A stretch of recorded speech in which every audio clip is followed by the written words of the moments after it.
everybody, and welcome to the world's favorite youth baseball podcast, Clearing the Bases, featuring Coach Jimmy Filangieri. I'm David Friedman, and I want to thank you for coming along this ride with us. How we doing today, Coach? We're doing good, Dave. Season is coming to an end. We're into playoffs now. Things are heating up. Team is peaking at the right time. A lot of things going on. We're working with the travel team now. I don't get a break. You know that as soon as the high school ends. Matter of fact, this year they're actually overlapping a little bit where we're going to start with the travel while my high school is still going on. So, yeah, busy time of year. Yeah, that'll be a little interesting for you to balance out, is what I was thinking of as you were saying the season's wrapping up. And like, yeah, for me, for you, it's just another day. Yeah, I mean, like we talk about all the time, what do I get? Two weeks, I think, off during the season, maybe. So, yeah. You know, you got to love it. Otherwise, we wouldn't do it. Yeah, it's, a couple of my friends, my family asking me, am I sad that our season's coming to an end? And it's a mix of emotions coming in there. It's sad anytime anything like this comes to an end. I got a good group of kids. We had what objectively has to be considered a successful season. But it is also, I am looking forward to starting to get my weekends back and, my work schedule getting a little more normalized too. Yeah, I understand completely, but I'm not getting, matter of fact, I'm going to lose my weekends. So yeah, a little bit different situation there. So how are you going to balance that out? What do you have, about a week or so here where the travel and the school are really going to overlap? Yeah. Yep. What I'll do is, I'll deal with what I have to with my high school team. Obviously, I have to be there for, whatever comes along, I'll be there for. And then with the travel organization, I think we had talked about this before. I have two assistant coaches. One happens to be my son, and the other is his friend who from youth baseball, Larry Costello. And they'll take over the travel team and probably have another coach go with them, and hey, this is how they learn. Yeah, that's it. Throw them right into the fire. No better way to see how it goes. So on that note, congratulations. I know this is your youngest has now graduated, so you're finally more or less, unless somebody's going on for graduate school or whatnot, you're finally done with your college days. So congratulations. Thank you. It's I feel like the weight of the world has been lifted off my shoulders. 3 kids, 10 years, 5 schools. It's been a long haul, so I'm glad it's over. And you know what? I'm really proud of him. He worked hard, graduated from a good school. I'm proud of all of them, all 3 of them. Of course. That's awesome. All right, so let's get into today. We have a very special guest on board with us today. We have Mr. Peter Caliendo of Caliendo Sports International. You can catch up with him on Twitter at BaseballOut. You can catch his website is baseballoutsidethebox.com. And I mean, he's just, we could go on for several minutes here with his accolades. I don't know if you want to throw anything in there specifically, Jimmy. Well, I mean, I could tell you this. First of all, I've been following Peter for many, many years, listening to his podcast, Baseball Outside the Box. And people out there, if you listen to the show, you enjoy podcasts, I would definitely look up Peter's podcast and listen to it. He has a lot of good stuff out there. I would say, I don't know, it was probably about 3-4 years ago. I wrote a different article for Inside Pitch magazine. It was about listening to podcasts and how coaches can use these podcasts to further their careers, their coaching careers. There's so much stuff to learn out there. And I mentioned Peter's podcast, and I don't know, it was maybe a few days after the episode, the magazine came out, the issue came out.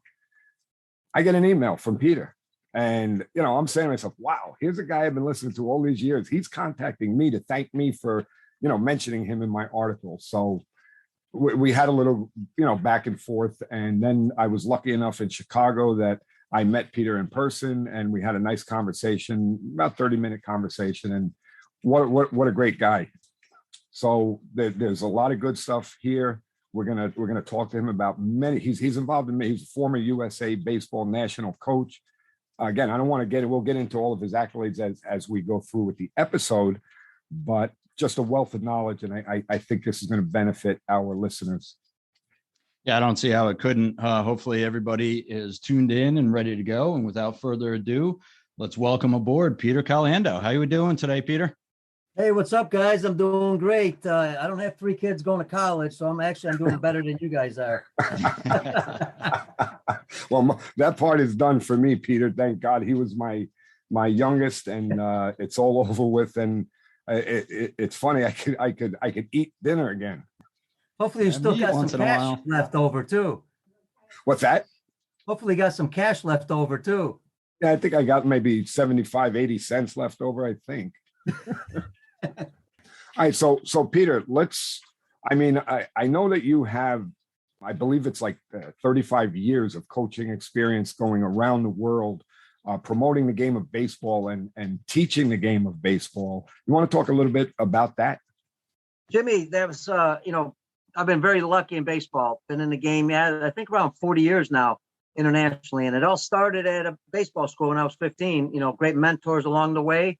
And from there, I got a chance to be with the first Pan Am team, 16U USA team that competed in Sao Paulo, Brazil. Again, because of my mentor, I was like 22 years old.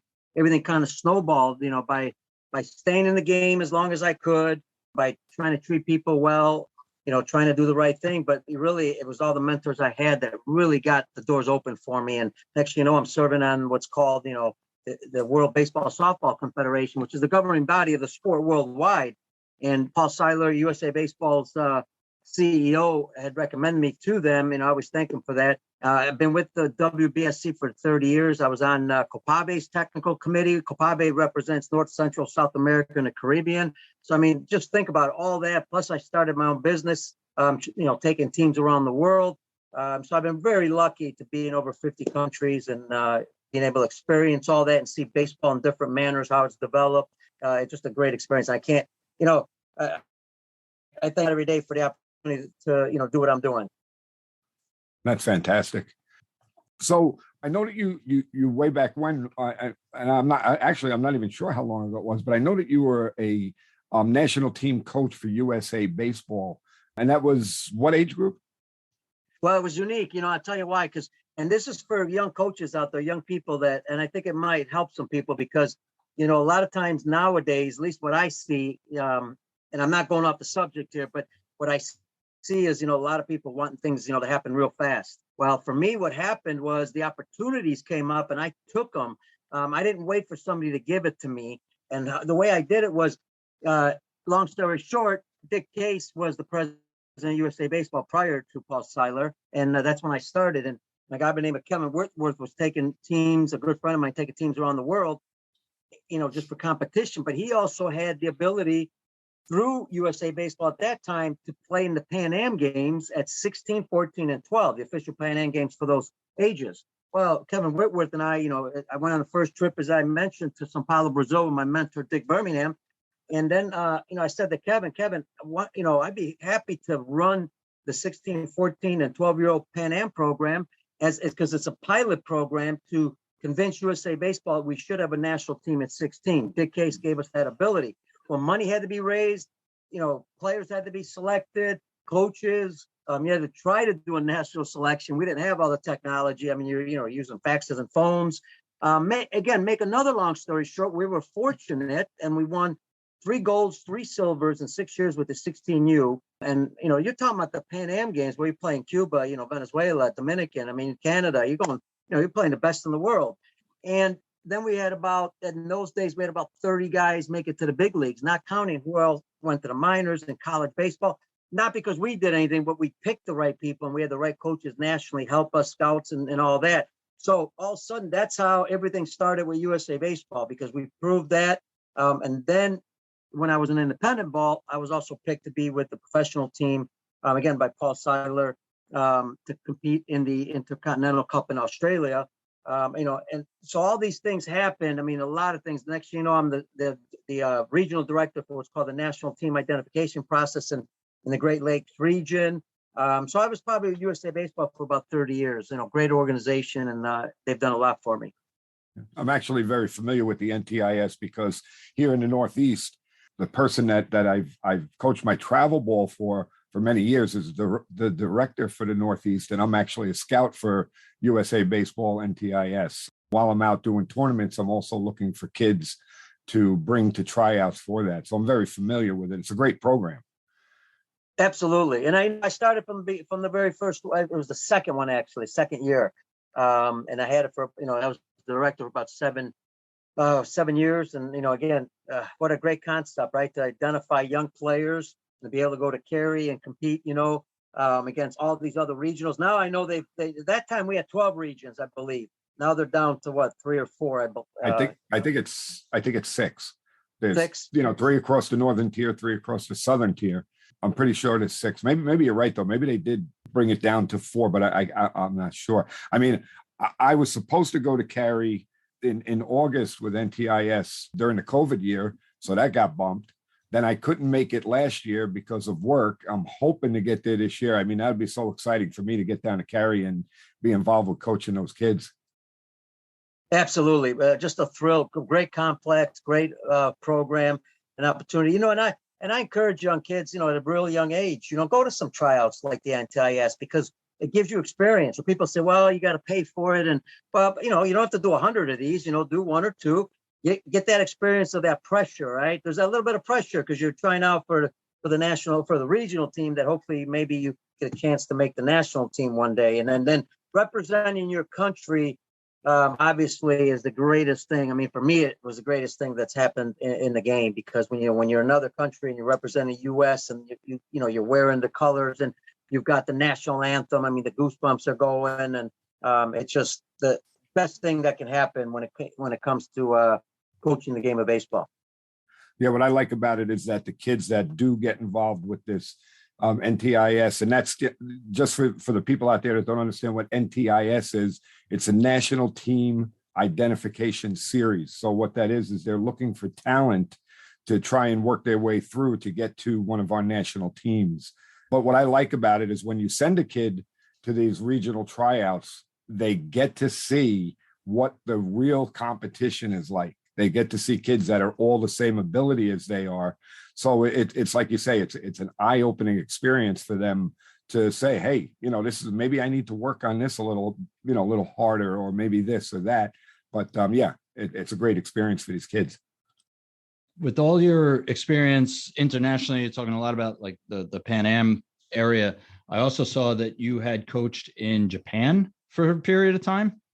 I didn't coach in Japan, but I traveled to Japan over 30 times.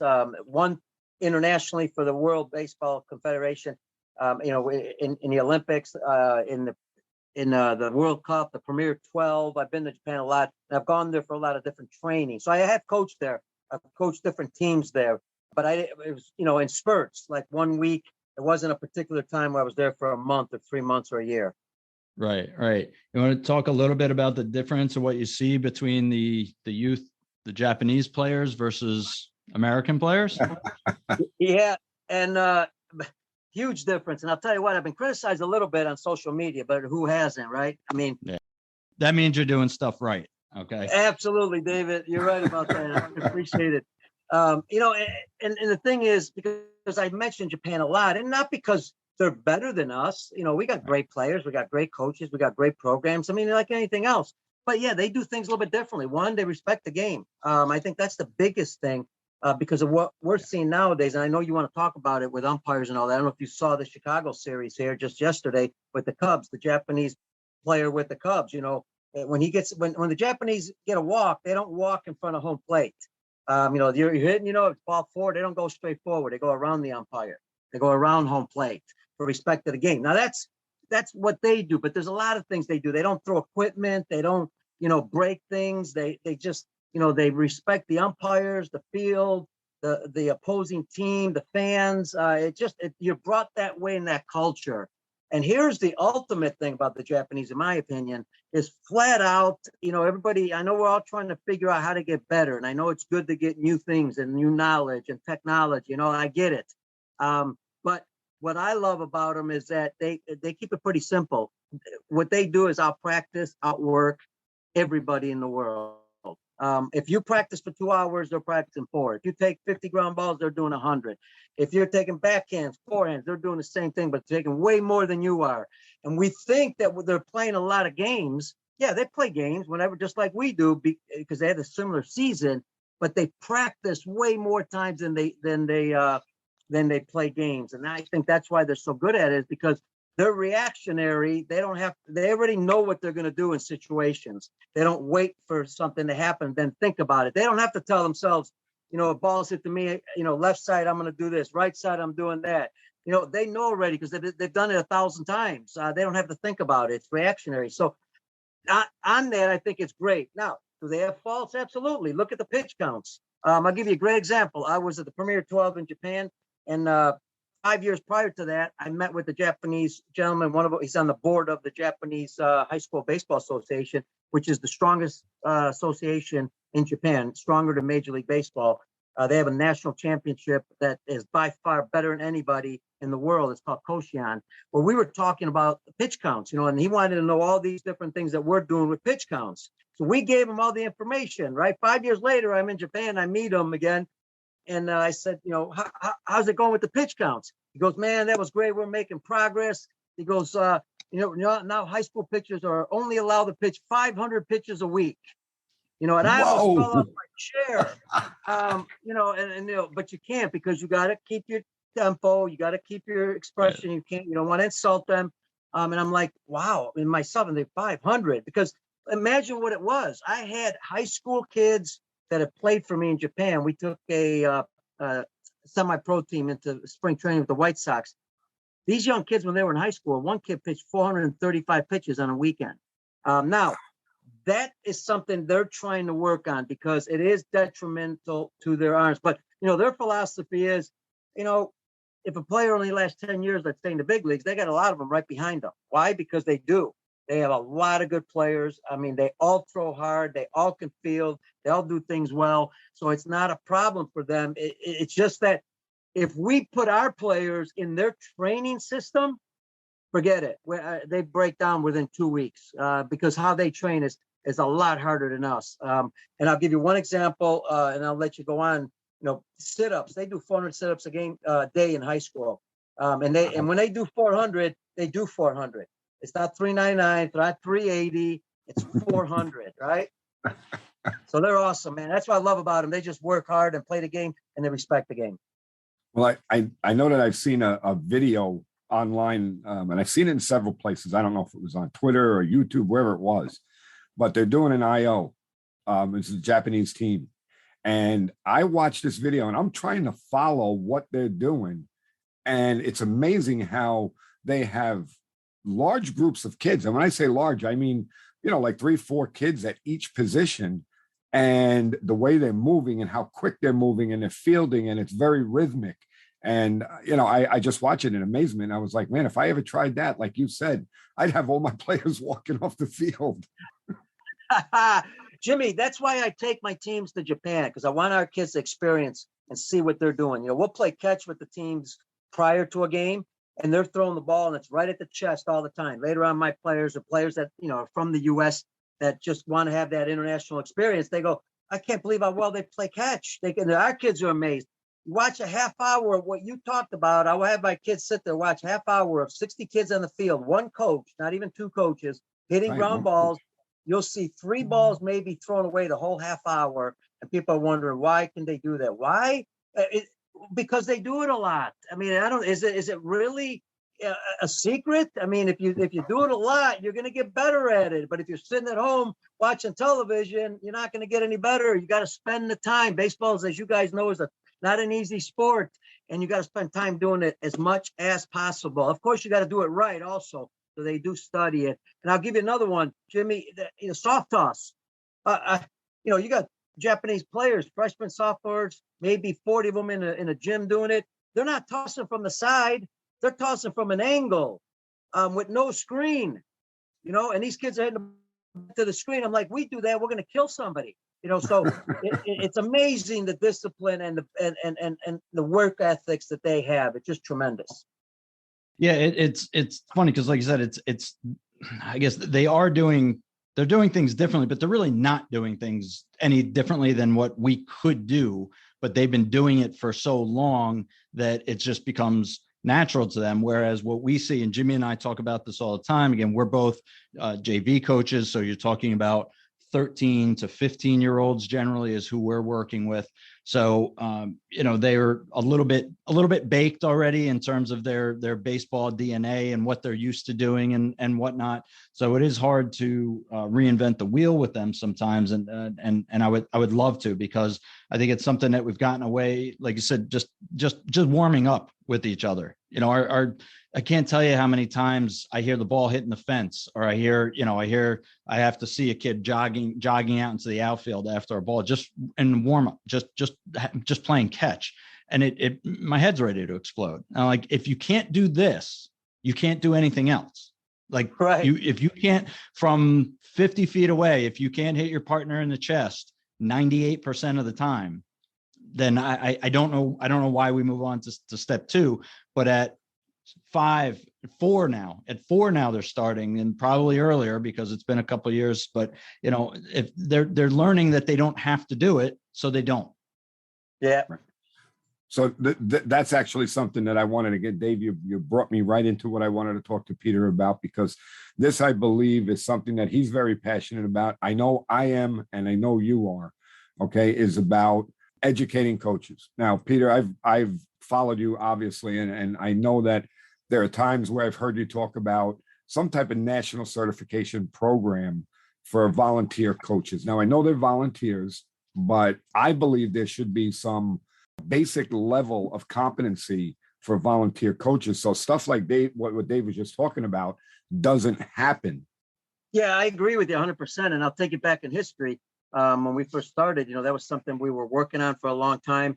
And what later on I found out that actually, as the governing body of the sport, USA Baseball can't mandate it, which is amazing, because it needs to be mandated, the younger groups, because you think about it, we're talking about, if I send my 10-year-old son to school, that person has to be certified and everything. But yet I can send them to a baseball coach that nowadays, which we're also talking some travel teams, they're all year round. And you're telling me this person doesn't need to be educated. I'm not sure where that makes any sense. But the mandated from the governing body is not easy. Now, Little League and Pony Baseball, obviously they've tried to do their best. It took a push because they should have been leading in this area. I've talked about it for years. And I said, those are the guys and gals that should have said, we're making it mandatory, whether anybody likes it or not, because that is how important it is. And we want to support our parents that are volunteers. They're giving up their time. So let's do something to help them run a better practice, make it more fun. That keeps the kids in the game a lot longer when they're a little bit educated in what they're doing, and then, I think the development, I think you would have kept kids in the game even longer and seen better players on top of it. So unfortunately, in the U.S. it started late, but hey, it's got to start sometime. USA Baseball's got a program. It's just you go on your own. It's free. You can get certified. I believe you don't get certified, but you get a certificate. But go to USA Baseball website and check it out. I encourage everybody to do that. So education is so important because, again, if we're training the kids the right way at the young levels, they'll stay in the game longer, because everybody says they're going to quit at a certain time. But I don't believe that. The only reason they're going to quit if they don't like what they're doing. If they like baseball, they'll stick it and they'll play it. But if they don't like it, and most of the time, the statistics will show you the reason they don't like it is because of the coaches. That's number one. And the other one, it's just boring. It's a boring sport at times. And then when you don't become successful at it because competition gets better, that you start to fail a little bit more. And now you really want to leave. So, it all comes down and boils down to coaches' education in the U.S. and around the world. That's the way the game will grow. I see everybody like MLB, and I praise them, and USA Baseball trying to grow the game. But the way, in my opinion, you grow the game is by having successful coaches at the younger levels, the young kids, Jimmy and Dave, right? Not the older. We got coaches at the older levels. It's interesting. It's kind of like school, right? We got the professors at the universities when we need them down at the lower levels also, right? We need we got a lot of great teachers at the low levels, but we need more. That's where it all starts, but that's not where the money's at. So unfortunately, that's not how it works in the U.S. Right. I've said that several times on this show, where it's almost like it's backwards. And I mean, I know it's not possible to do it the way that It really should. But you have the highest level coaches, okay, the guys at the top, and us as lower level guys. I mean, we're high school coaches, and even guys below us, we're trying to get players ready for coaches that are on the, at the top of their game, that know what they're doing. Meanwhile, you have down at the lower levels guys that aren't as knowledgeable, aren't as skilled, trying, it's almost like backwards. They're not equipped to be able to teach what those guys at the top need. Absolutely. And you know what? Fear early on, what happened was fear stops people from doing things. All of us, even myself, I've stopped many times because of fear.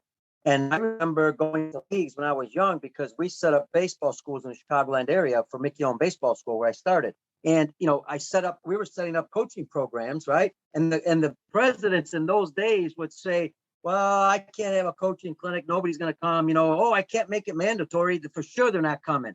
The opposite. You make it mandatory, you're going to lose the ones that you want to lose because those are the ones that think they know it all. And they think, but I love the ones that know it all when they show up, because then after a while they figure out, you know what, I'm not going to tell you, but I really don't know as much as I thought I did. So that's a good thing. And what happened was that leagues in Chicago started to make it mandatory because we kept pushing them. And then coaches came out. And I said, well, look, if you lose coaches, now you have a program where you could say to parents, listen, if you haven't coached, we got a coaches program for you. So now you recruit new people, which are not brainwashed. And now you can educate them from scratch. Isn't that beauty? And all of a sudden I'm developing my coaches in that league. Every league we saw develop coaches in the right way. We have one here in Chicago, Roselle Little League, that did it for 15 years, man. The production, the increase in participation got bigger and bigger and bigger when that happened. That's fantastic. And I agree with you 100% in that I guess I agree with you 90%, that most of the people that are not going to go and do those things and say, well, if I have to do this thing, then I'm not going to come. Most of it is certainly going to be the people that you really shouldn't. I don't want to say you don't care that they don't come back, but it's probably helping out your program if they don't come back. Unfortunately, something Jimmy and I talk about on this all the time. It is very difficult to get some of these guys to put their ego aside because it's all ego. It's 100% ego. You can't convince me anything otherwise, because especially when you look at a program, if you do a program where it's all online, you can't say, oh, well, I was away that weekend, or, whatever. If you're doing some kind of a live tutorial, then it's different. But when you look at USA Baseball's program, the certification program, you can do it at your leisure, and there shouldn't be any problem with that. But it is fear-based because everybody is afraid they're going to scare away too many people. And I know I still I'm not involved with our local league at this point. My kids are older, but I know I still talk to people that are, and they're still hurt. They're still constantly hurting for coaches at the youngest level. And it's something they're so concerned about doing. But like you said, all you got to do is get the right message out that this should help encourage people to jump in. So yeah, you're going to lose a few, but you should gain better. Right. And be a net positive by the time all's said and done. Absolutely. And here's the other part that we also discussed, and that is, you know what? Sometimes maybe it is good that the kids make their own lineup and play their own game. We just have one adult watching. Let them play the game. If we're short on coaches, let them play the game. We played the game when we were younger that way. That's how you learn, right? By making mistakes, playing on your own. We know kids can make lineups. If you have one adult checking it out, I think eventually. I think you're right, David. I think if you do it right and the message is right, it's presented well. Parents want to do the right thing. They're coaching. They want to help kids. They want to get better. And that's one thing we found, David, when they came to the coaching programs, they loved it. You just had to get them there, right? And I said, wow, this is a great weekend. We just spent 3 hours, 4 hours, whatever, doing some drills and showing the coaches, making the coaches do some drills, some throwing, fielding, all that kind of stuff, because I think you have to let them do it so they feel what it's like to do it, and that way they can teach it a little bit better. They all loved it, not just ours, everybody. I mean, if you do the right program, the coaches will enjoy it. And now we got the benefit of what, David? We got the benefit of technology. You can keep people, we didn't have that back then. Now you can keep people informed, as you said, right, online, through emails, through Zoom and all that. So there's a lot more benefits now.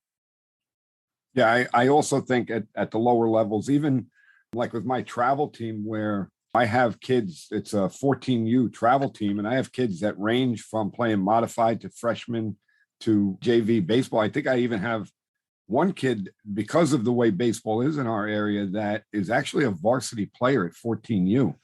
But the point is that when I coach these kids, I start them with the basic rudimentary drills and stuff like that for really young kids. And I think that a lot of youth coaches or volunteer coaches don't understand that those rudiments are so important at a young age. They're more caught up in trying to win baseball games. They're caught up in more of the flash and the glory of a 10-year-old baseball game, if there really is any. But I think that they need to understand that you need to teach players how to take a lead off first base.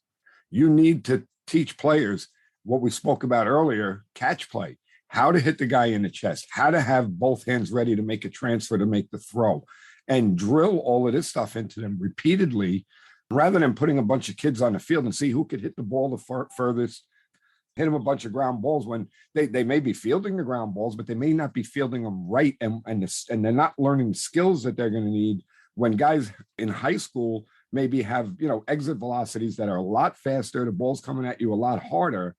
And if you don't have those basic fundamentals down at an early age, you can't start teaching it to them when they're 16, 17 years old. It's too late. Yeah, Jimmy, I'm with you, man. The fundamentals. And on top of that, if we're educating the volunteer coaches, which, by the way, I forgot to mention, it's the largest coaches organization in the world are volunteers. God bless what they do. And that's why they're so important, because they're big. You can put Major League Baseball coaches, minor league, college, high school coaches together. It still doesn't outnumber volunteers around the world in the game of baseball. So they're critical. And if they're teaching those skills that you're talking about, on top of it, if we're teaching them how to run a fun, organized practice that transfers into what you're saying, those fundamentals, now you've got something going, because now they're going to be a lot more successful. And what they'll figure out, and I think through the coaching programs, coaches will explain it also, they'll figure out that by sticking with the fundamentals and running a fun, organized practice where kids are active all the time, that wins ball games eventually. If you're focused on those things, you don't have to worry about. And it's funny. How about kids? You think you have to tell a kid, I get a kick out of this, hey, we got to win today? I don't think there's any kids that go to a ball game, ballpark going, I'm gonna lose today. They're all trying to win. You don't have to encourage that. Yeah, well, who's not trying to win, right? Everybody, kids they're competitive, right? Everybody's competitive. We need to level down the coaches and being too competitive and stressing winning. No, stress fundamentals, teaching. And I think we got a home run there if we do it that way. I mean, I couldn't agree with you more. We had a practice today with my travel team, and, we spent 3 hours on the field, and that 3 hours felt like maybe 45 minutes. It went that fast.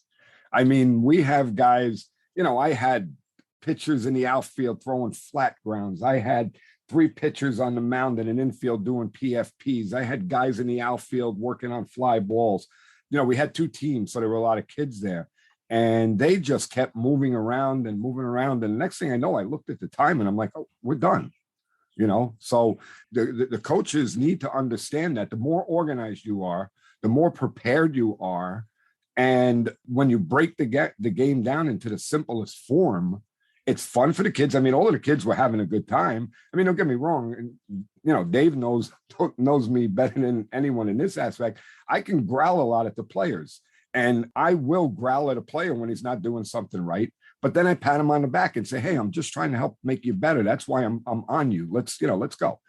So my point is that, yeah, even though I may growl a little bit at him or bark at him a little bit, they're still having fun. They know that I'm not beating them up because I want to be mean. I'm doing it because there's a purpose to it.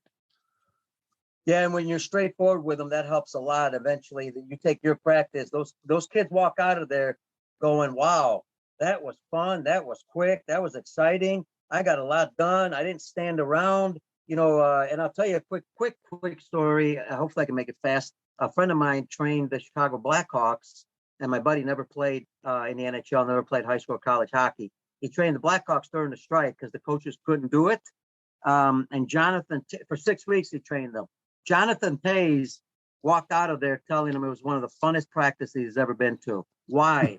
And here's an NHL possible Hall of Famer, I think.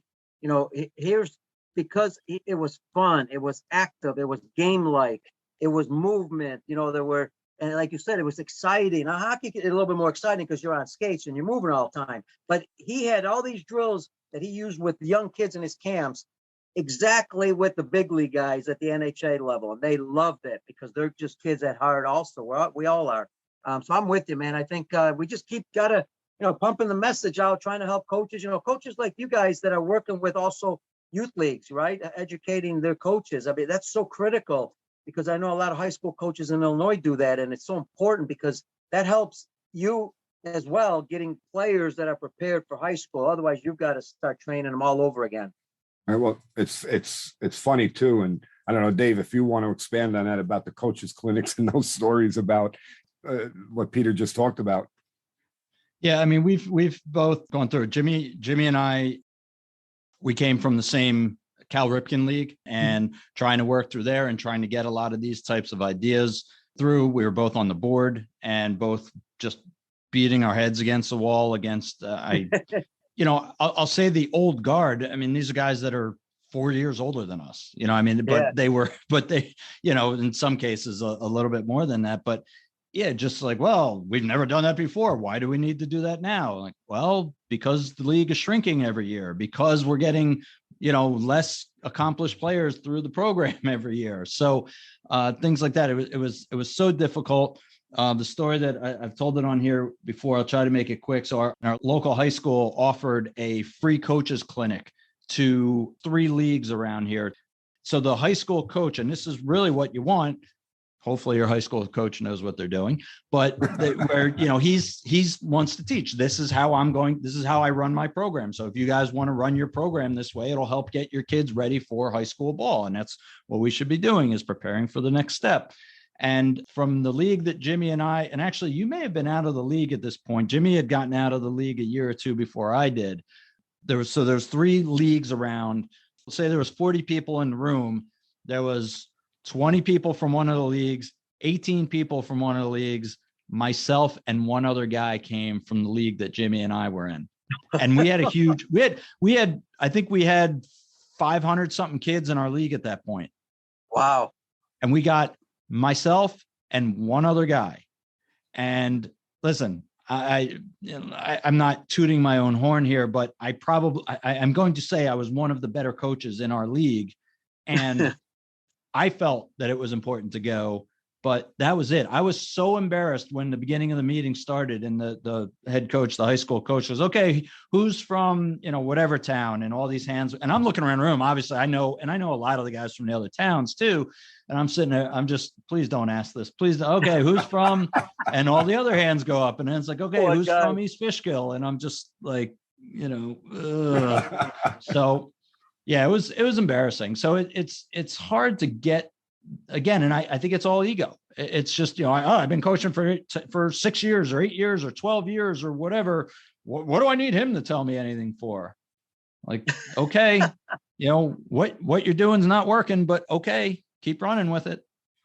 David, I'm with you because we had that similar thing go on in the early days, and I'm going back 30 years. The interesting part, that's why I'm so big on mandatory, because you're going to take your lumps at the beginning, but it's worth it because of the fact that, look, the simple fact is once you get them there and now they see it, if you got the right coach, and you said the key, because you got to have the coach that understands how to work with 1 or 2 coaches, limited knowledge, limited equipment, limited practice time, and only practice once or twice a week. If you can teach somebody how to get kids initially get started, how to get better a little bit, and then encourage the kids and parents to work on some of that stuff at home if they want to get better, because if they don't, it's not the coach's fault. You only practice, and in Illinois, volunteer coaches only have 6 practices if they're lucky before the season starts. And you guys know 6 practices, as experts as you are at high school, some of the best teachers, you couldn't get these kids ready in 6 practices. And we're asking volunteers to do this, which is incredible. That's why I think the other part of this is so important. Putting the onus on the players and the parents in that special parent meeting before you start the season, and letting them know, listen, I'm a volunteer, but I'm going to do my best I can. I'm here because I love it and I want to really help these kids out. So are the other coaches. But we can't do this alone. What they're doing in practice, playing catch, backyard, just rolling ground balls. Don't even worry about it. Let them just do it over and over and over. They'll figure it out sooner or later. And even if you don't know, but you could teach the parents a little bit at that first meeting properly how to play catch. Hit some wiffle balls in the backyard. Do something, because you can't expect a poor volunteer coach to do that. But I'm going to say this, and I've said it many times, and 2 volunteers, that's not an excuse because you're a volunteer. I mean, if you're going to volunteer, let's do it right. If you're not, don't do it. We'll find somebody else, or we'll let the kids play on their own. I mean, I know I'm being tough on the show saying that. I say it a lot more diplomatically, when we're in meetings, but I think parents understand that, everybody's in it together. We're trying to do the best we can. This needs to be mandatory. Otherwise, let's just go ahead. And I honestly believe this. Let them play the game on their own. They'll figure it out then. Because what would you rather have, bad coaching kids, or no coaches coaching kids? I'd rather have no coaches coaching kids in the game, because they're gonna do really well on their own. Eventually, again, I said it, they're gonna figure it out. But to your point, Peter, also what you just said, and I'm a proponent of the same thing, is that if you volunteer, you're volunteering to do a job. That's what you're volunteering to do. You're saying, I'm going to volunteer to coach, which means teach. So you're volunteer. So you have to know, again, they don't have to know what you know, what Dave knows, what I know. They don't have to know that, but they have to know the basic stuff. Again, teach your players to run hard down through first base, the simple things. You're building that foundation. Okay. So again, to your point, you are volunteering to do a job, and you have a responsibility to have a certain level of knowledge so that you're helping, that you're not hurting the kids. And like to your point too, like we were talking about the coaches clinic, you're familiar with the USA Baseball Community Clinics. Okay. I'm sure you are. All right. So I do the practice planning for our local USA community clinics, and we get like 7 coaches, 5 coaches. We don't get a lot. And then even to expand on that, the travel organization that I'm now with, and they'll probably kill me if they listen and they hear this, but I'm sorry, it's the truth and they need to hear it. Okay. I volunteered, and I went to the head guy, and I said, listen, I said, we need to take all of our coaches. Now there's 15 teams. So you're talking about 30 coaches. And I said, we need to take our coaches and teach them whatever we could teach them that's going to benefit our players. And he was on board. He said, this is great. He said, how do you want to do it? I said, well, just tell them to tell me when their practices are. I'll go.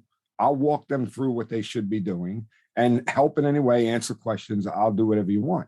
So he said, this is a great thing. Beautiful. He sends out a broadcast email. Hey, coaches, Coach Phil and Jerry said that he'll be willing to help you guys. He wants to come to your practices. I think we should take advantage of this, And he, nice, long, beautiful email. Guess how many coaches contacted me? 2. 0. I was high. Wow. Yeah. Not one. So again, I can't put my finger on. I don't want to make it sound like that I'm the savior. I'm the best coach. I'm going to be able to, but I can at least teach you how to structure your practice, how to, I can help you in any way. Ask me questions. What do you think you need help with? I can help. And they don't even want the help. Yeah, it's amazing. Here, I'll give you this will enlighten you, I think, a little bit, and give you some international statistics. When you look around the world, some of the smaller countries, okay, the U.S. has roughly 350 million people. They got 26 million amateur players in the U.S. Okay, so we got great players, but we have great coaches, as I mentioned. You look at Japan, maybe 1.5 million. Look at Cuba, 60,000 players. Look at Canada, 40,000 players. Okay, now I just mentioned, look at Australia, 40,000 players. I just mentioned Australia, Canada, Cuba, and Japan. Okay, now I'm going to take the first 3, not Japan. Mandatory government programs, coaches education at all levels, and every one of them is at the top of international baseball with only 40,000 to 60,000 players. Okay, competing with USA Baseball at every level. Now, again, when you look at the Olympics, take a look at Australia in the Summer Olympics, top level. Take a look at, like I said, Canada and baseball, top level. Cuba at baseball, top level. The Netherlands, even a small country, great educational program, mandated. They have to do it. Great programs, great players. I mean, look at how many major leaguers these countries are producing. let alone regular good players. Why? There's that common denominator. They have a national certification program, mandatory. Now, if you're going to coach, you're going to go through the program online. It doesn't matter what level, volunteers or not. And even if you're an ex-big leaguer, you're also going to take a test prior and after. You're also going to have somebody come out regionally, and think how big Canada is. The people are going to come out regionally, watch you practice, evaluate you. Okay. I mean, you're doing all this stuff, and you're a volunteer. Okay. So, again, however people want to do it, if they want to see baseball get better, we're fortunate, Jimmy and David. Okay. 26 million amateur players in the U.S. Okay. I could throw darts out there with 26 million players. I'm going to get some pretty good players, whether you have good coaching or not. These other countries don't have that ability to lose players because they don't have as many as we do, and yet they're competing with us. I think people need to do the math and take a look at that and say, what do we need to be doing at the younger levels? Yeah. There's definitely a reason why that's happening. So on that note of getting back to the international aspect of what you do, Peter. So I know that you are right now in the middle of trying to put together your team to go down to the Dominican. At the end of the year you go down, right? Correct. Yeah, I have Caliendo Sports as a business. It's Caliendo Sports International, and basically for the last 15, 20 years, been taking teams around the world for the cultural experience, for the baseball experience, life experience, with families. And I've gone and I've done softball and baseball. I've done other sports too, but I'm focusing when it comes to baseball, the 4 countries, and isn't amazing? It's the countries we're talking about: Cuba, Dominican. Well, I didn't mention Dominican Republic. There's another great country that practices a lot, but Dominican Republic, Japan, and then Italy, because Italy's just a great place to go, and it's where my parents were from, and people love, when you say Italy, everybody wants to go, right? We got Jimmy's Italian. Sorry, David, but anybody can go to Italy. You don't have to be Italian. It's a great country, great people, great food, great everything. So we want people to have that experience. And yes, it's a business. It's expensive. It's not cheap. Unfortunately, kids have to be able to afford it. Parents have to be able to afford it. In the old days, kids used to raise the money. You don't see them doing that as much anymore. No. Parents just write the checks and go. But it is a great experience for if you have that ability. It gives you that chance to feel what it's like maybe to be on a national team because, not many kids are going to make the national team in their countries. Of course. So you want to talk a little bit about how do you go about putting together, like my brain gets scrambled even thinking about trying to organize something like this, because it's not even, you're not looking regionally like Jimmy was talking about earlier with USA Baseball.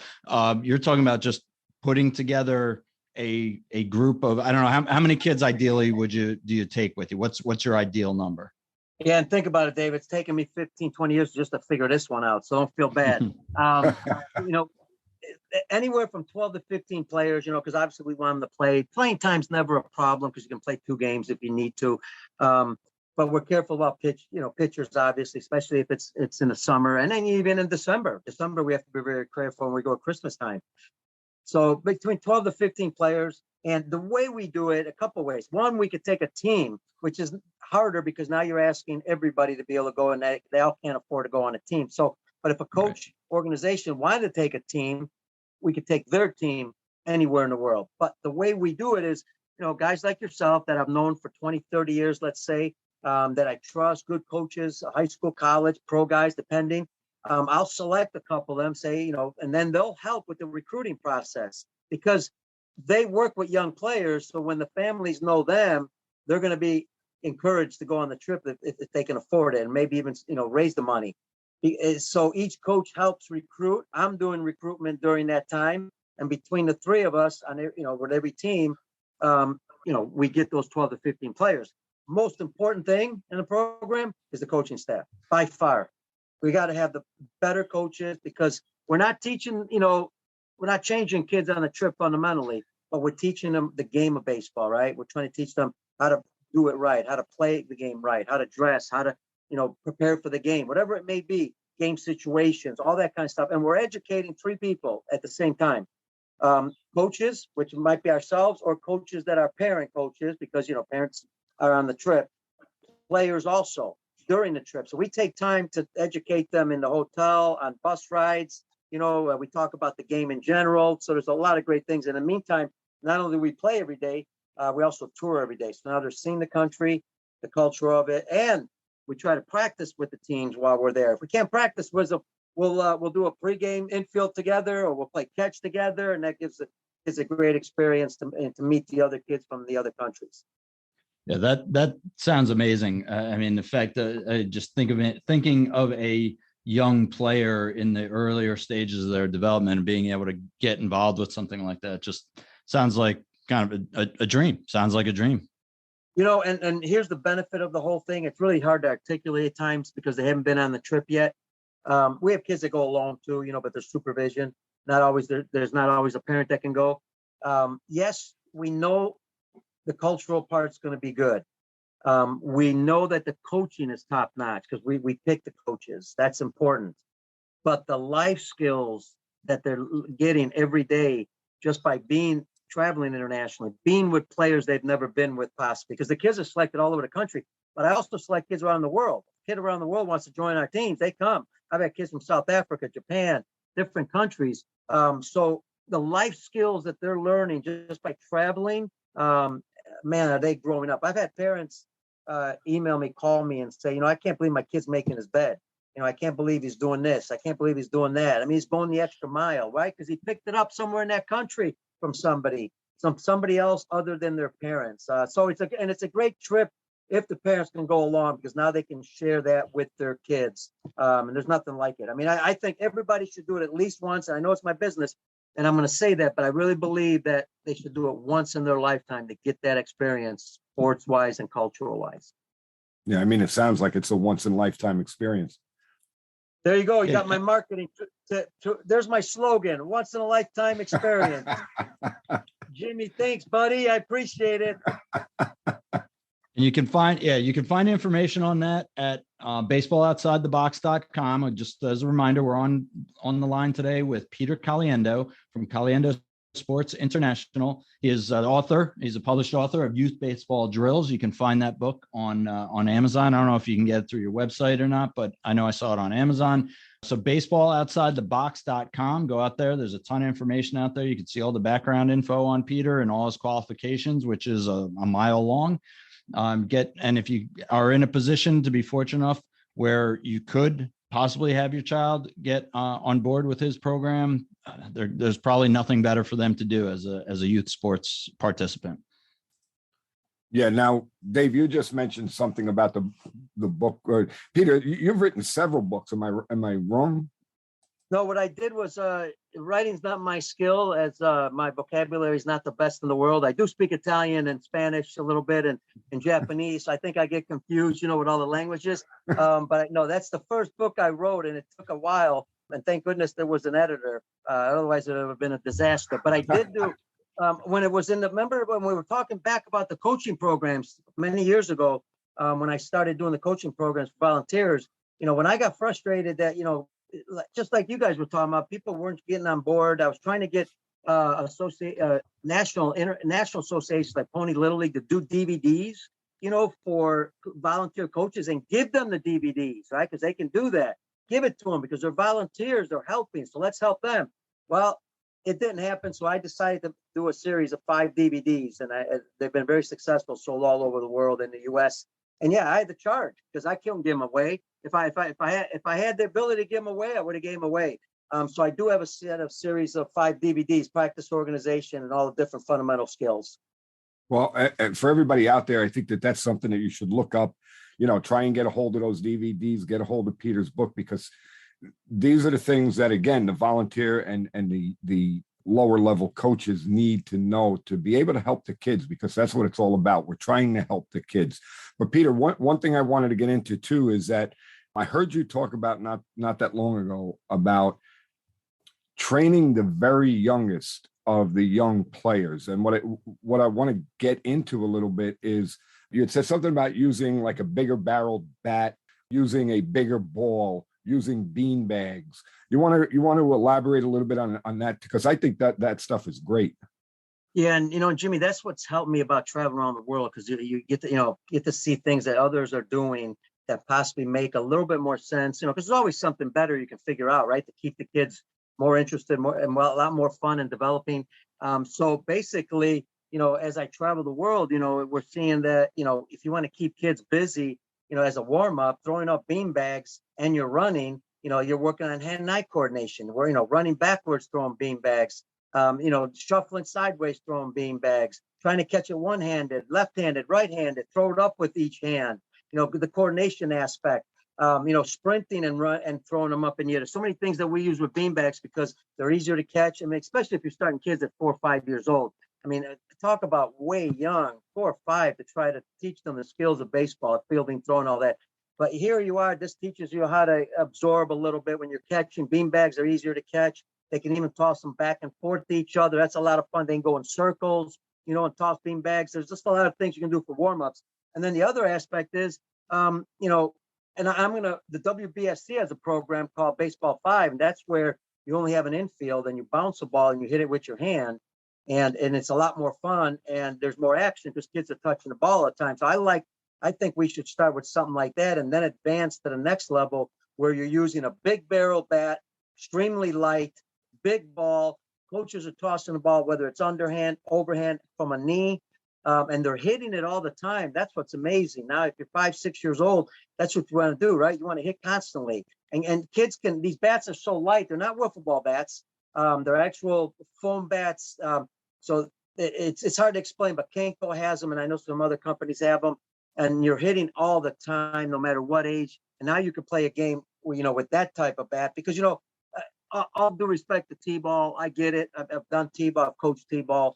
I've coached T-ball kids. It's not that easy. I have college guys. I remember me being in college wasn't easy hitting the ball off a tee. And sometimes it can be boring when there's 9 players out there. The outfielders are doing nothing. Then you expect them to stay in the game longer? I don't think so. As soon as they go play basketball, hockey, soccer, or something else, they're done because, it's just not fun. So why not reduce the size of the field, get them a bat that's bigger, get them a ball that's bigger. And guess what? With the ball that's bigger, it's like a foam ball, so you can catch it, but you have to use 2 hands. Now all of a sudden you're teaching how to catch the ball with 2 hands. There's a lot of skill development going on, and it's a small field. Like I said, everybody's touching once the ball. And here's what's interesting. Remember, hockey went to, instead of full rink for young kids, they went to 3 sideway rinks. When they started that in Canada, people went berserk. Right now, it's the greatest thing since sliced bread because that's typical, right? When you change the game or modify it to make it a little bit more fun, people go, "Oh, that's not baseball."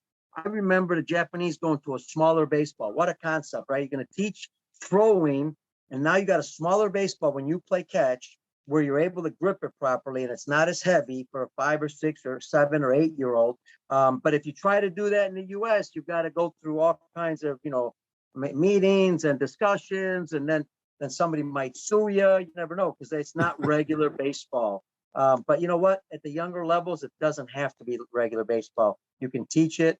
Smaller field, it's still baseball, and then you grow the game from there. So that way they learn how to play because the game's complicated. They learn to play the infield first, and then you worry about the outfield throws as they get older. So I hope that makes sense. Yeah, I mean, I think it makes all the sense in the world but something you said too reminds me of something that me and Dave have spoken about. The phrase that a lot of people use. Well, this is real baseball, and right. What I'm getting at is quite a few years ago, I was asked to go look at a 10-year-old baseball practice, because, again, the coach needed help. So I went there, and I don't remember exactly how it happened, but they were working on pickoff moves at 10. So I said to the coach, I said, "Why are you wasting your time working on pickoff moves now?" He said, "Well, coach," he said, there's leading and stealing at 10. Right. So I said, leading and stealing at 10. And, wow. I was really confused. And his exact words was, "Yeah, coach, it's real baseball." And I'm like, "No, this is a mess." Okay. Because any kid that gets on first base, it's an automatic triple because the catcher can't throw him out. You can't pick him off. What are you doing? So anyway, to your point, yes, all of these different things, the smaller ball, the bigger barrel bat, the bigger ball, so that we're learning skills. This is all great. But somehow we have to find a way to sell it to the parents and the coaches to make them understand that this is the way. You don't develop by playing games at 10 years old or 9 years old. It just doesn't I mean, you may develop a little bit, but you're not going to develop the way you would if you're doing these rudimentary drills. Yeah, and I think people may disagree with me on this one, but if I was running a league of 11 and under, 12 and under, 10 and under, somewhere in that range, um, there'll be one rule I want to put in the league: fastballs only, and that's it. Now, what do we know as coaches, development wise, what you get out of that, right? You got better mechanics, you got better release point, you got more strikes, you got hopefully, okay, you got more kids hitting the ball. Maybe that's great. You want action, right? We don't want strikeout, because those other kids in the field, again, they're going to find something else to do if the ball's not hit to them. If they only get one ball or no balls hit to them the whole game. So I think having a league like that, and it's better for your arm, right? And then later on, we can advance to the changeup, and you know where I'm going with this. So I think, and again, it's that education. It's where somebody needs to start it. Somebody needs to see the success behind it and hope that it expands, because you can't mandate it in the U.S. because even the governing body doesn't have that, control over all the leagues. Obviously, this is a topic we've talked about a million times. We're just going to be in agreement. People are just pushing their kids to start at younger and younger ages. They put that title of real baseball on it. It makes no sense. It looks ridiculous. The kids aren't learning. They're getting more frustrated because they're not learning and they're not doing better. You've got your haves and your haves and have nots there, where, the better, more natural athletes are the ones who the parents do spend more time or money to put them with somebody else to teach them. They're going to do better. And then you've got the second half of the kids they're going to get frustrated. They're going to be bored. They're not having fun. And guess what? They're not going to want to sign up again next year. And we see it all the time. And David, I learned something a year ago, which was interesting because I had to think about this. You know why everybody's pushing baseball at the younger levels in the U.S. to start them as early as possible? One of the major reasons is because if they don't start them early enough, and I don't agree that you have to start them early, but if you don't start them early enough, you're going to lose them because they're going to another sport at that age. They're going to play soccer. Once they see soccer, they're done. So they're trying to grab them. And I didn't think about that. I never thought about it that way. I always said, hey, let them start when they're ready. And it doesn't matter what age, because you can be good at, if you're playing multiple sports when you're 3, 4, or 5, 6, 7 years old, you'll get better athletically. And then if you want to play baseball, play baseball. Yeah. And I tell you, we've been dealing with this again. I'm going to go back using our league as the example. So my kids are 21 and 18. So this is going back probably, 10 years ago, because in between when my two kids were coming up, so live pitching started at 9 when my older kid was playing, but it was 8 by the time my younger kid. So in those 3 years, it switched to 8. And then they started getting some kids that were 7 were allowed to move up and play with the 8-year-olds. And our T-ball went from starting at 6 to starting at 5. And then it got to, this league across the way is doing 4. So we have to do 4, because if we don't, they'll go to that league instead of our league. Right. And we're going to lose, like you just said, we're going to lose the kids. That was the argument. And then what did we see came out of that? Because baseball is not meant, real games and whatnot is not meant for 4-year-olds. We did lose those kids, but we lost them when they were 6 and 7 because they weren't having fun. They weren't learning the fundamentals because they were too young to learn the fundamentals with a real hard ball at that age. They can't catch fly balls at 5. They can't. Right. Yes, you're going to have that one kid. And that's what every time Jimmy and I have this kind of conversation, we'll get somebody on Facebook. And listen, we love our listeners. We're very, very thankful for everyone. But every time we do something like this, we get somebody emailing us, oh, my son is playing on a 7U team and he's at this tour. And you wouldn't believe the tournaments that are available and all this other stuff. And I'm like, yes, no, I believe it because it's a business and people can make money doing it. So yes, I believe that it exists, but should it? And is it going to lead to long-term growth? No. I think we've seen, because now it's been 8, again, my son's 18. So it was 10 years ago when they were, 9 or 10 years ago when they were switching to lower those ages down to quote unquote real baseball. And it's not.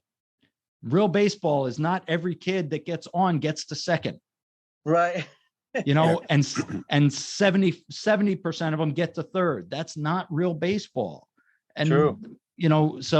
And I'm sure it's not gone back. I think it's one of those things where they feel like they can't put the toothpaste back in the tube because, my brother's kid played, my brother who's older than me, his kid played at 4. So I want my kid to play at 4, and, all that kind of stuff. It's maddening. And I think we're seeing the little league numbers go down, and this is part of the reason why. Yeah, I agree with you. Those are all excellent points, man, David. The other part of it is too that we encourage multi-sport athletes as at young ages, and we they did studies on this. I mean, I know not everybody's going to go to big leagues, but 90 I think it was 98% of players in Major League Baseball were multi-sport athletes. There was only one golfer at the highest level, okay, that was not a multi-sport athlete. The rest of the golfers were all multi-sport athletes at young ages. They didn't start in golf and stay with golf only. So I think everything you're saying is correct. You can start at any time. The first thing you need to do is just develop athletic skills. I think that's why we do the beanbags, throwing them up and all the different things, because that's all athletic work, right? And it's fun. Kids like to run around. They like to throw things up, catch it. We use it as a warm-up at 4 or 5 years old, right? Well, what I like about all those, I'm sorry, go ahead, Dave. No, it's just they want to be involved. They don't want to be. They don't want to be standing. They don't want to be standing still in the outfield, being yelled at because something caught their attention. A butterfly or a squirrel caught their attention. Often that's not fun. They need to be moving. Absolutely. What I was gonna say is, with the beanbag and, like you said, the foam bat and all of this stuff, you have to also, and Peter, what you said actually made it come to the forefront, was young kids playing with real baseballs. Okay. There's a fear factor involved there because the ball is hard. Okay. And if you get hit with it, it hurts. So if we're taking these young kids, 6, 7, 5, 6, 7, whatever, and you're putting them out there with a hard ball, the first time that kid gets hit with that ball in the wrong spot, you're going to lose them. Okay. So use the foam bats, use the softer balls, use the bean bags. It eliminates that fear factor until they're old enough to actually perform the skill correctly with a hard ball. Yeah, I don't know if you guys remember Gordy Gillespie, College St. Francis, Hall of Fame coach. He actually at one time he was the most wins in collegiate baseball at all levels. Think about that. Wow. And he coached 3 different sports. He's here in Illinois. He passed away. His teams, we used to go down south, they were hitting wiffle balls before games. They didn't even take BP. All his teams hit over 300 in college baseball. So you got college coaches that use those things. You see it on with social media nowadays. Great thing. You see Ron Washington with a major league player on 2 knees, bouncing a ball in, rolling it in, working on backhands. Those are the things you need to do with young kids to reduce fear factor and you build technique. Because once you got technique, your ability to eliminate some of that fear is better because you feel good, right? I mean, so you got to build the technique up, and you can't do that with a hard baseball. I agree with you 100%. Right. It's all about building confidence. You want the players to be confident. If they're not confident, you're going to lose them. Yep, absolutely. All right. Again, another great conversation we had today. Today's with Peter Caliendo. He is the owner and director of Caliendo Sports International. He's the author of Youth Baseball Drills, a book that's been out for a long time. It's been a great seller. He has just an amazing background. You can check him out at baseballoutsidethebox.com, baseballoutsidethebox.com. He is on Twitter at baseballout. And you can email him directly at caliendo19@gmail.com. You can reach out to him directly with questions and inquiries. Again, he is putting together a team. What age group specifically are you looking for the Dominican program? It'll be 14, 15, in that range. We sometimes will take some 16-year-olds also, and they'll be to the Dominican Republic at Christmas time. Okay. All right. Yeah. Take a look at that. If your player is of a good caliber, not just a good caliber player, but a good caliber person, because that's what they're looking for as well. Go ahead and check them out and reach out to them. Maybe you can get hooked up with that. Peter, this has been a fantastic conversation. I want to thank you from the bottom of our hearts on behalf of Jimmy and myself. I really appreciate you coming out and spending this. I know everybody's time is valuable. We appreciate you spending this time with us. And, if you have any final thoughts. No, I just wanted to, in some ways I do. I just want coaches and players and parents to know that, yourself, David, Jimmy, myself, a lot of coaches that have been in the game a long time, we're still trying to figure this out too, where we don't have the answers. we're always trying to learn. So I think if everybody just spends a little time every day listening to your podcast or my podcast or other podcasts, or going online and looking at some drills, just try to make yourself better a little bit every day, because ultimately that's going to help the young kids that you really care about. And that's, it's going to make your job a lot easier, because as a coach, you're going to have a lot more fun when you're organized, you're prepared, when you got new things to introduce in the practice and you're learning all the time. So I just want to encourage everybody to do that. And I want to thank you guys for having me. It's been great, Jimmy and David. And I look forward to having you guys on my show, Baseball Outside the Box. That would be fantastic, Peter. We'd love to do it, right, Dave? Yeah, I'd love to do some cross pollination here. I think we could delve into a few other good topics that we didn't get to today. And aside from that, we'll would love to have you on the line again down the road. Maybe once you're starting to get your team put together, and we could talk a little bit about the process that you go through with that. And I think that'd be a great idea. Fantastic, guys. I look forward to it. Yeah, I just wanted to actually piggyback off of what Peter just said to coaches. Now, I am a big proponent of teaching my players that it's their responsibility to get 1% better every day. And the way I break that down is there's 1,440 minutes in every single day. So if you spend 15 minutes a day on your skill sets, whatever it be, hitting off a tee, fielding ground balls, throwing a ball against the wall, get 1% better every day. Okay. The same thing applies to coaches. Okay. I know, what I do, and I know what Dave does. We're students of the game. And I know, Peter, you are too. We're students of the game, and we are trying to make ourselves better every single day. And I think that's really important for coaches to understand that that's the goal, is to get 1% better every day. Absolutely. And one of the ways that we can do that, and keep in mind, the only two things in life that you can control are your effort and your attitude. Give us 100% effort at all times. Positive mental attitude, PMA, good things will follow. Final thoughts, Coach? Yeah, I just want to thank you, Peter, again for coming on. This has been great. We've been in contact with each other off and on for the last 3 or 4 years. It's finally great to, finally get you here and have this hour-long conversation. It meant a lot to me, and I really appreciate it. One of the things, too, that I forgot to mention about Peter is that, we're members of the ABCA, and Peter was actually a recipient of the American Baseball Coaches Association Meritorious Award. Did I say that right, Peter? Correct. Thank you. Okay. And I just wanted to make, people, that's a great accomplishment on your part to be recognized by the ABCA. Not many people get that type of recognition. So I wanted to just mention that. But thank you again, Peter. Appreciate you coming on. And thanks, Jimmy. Thanks, David. Thank you. And I just want to leave everybody with, always remember, people don't care how much you know until they know how much you care. Thanks, everybody, and we'll see you on the next one.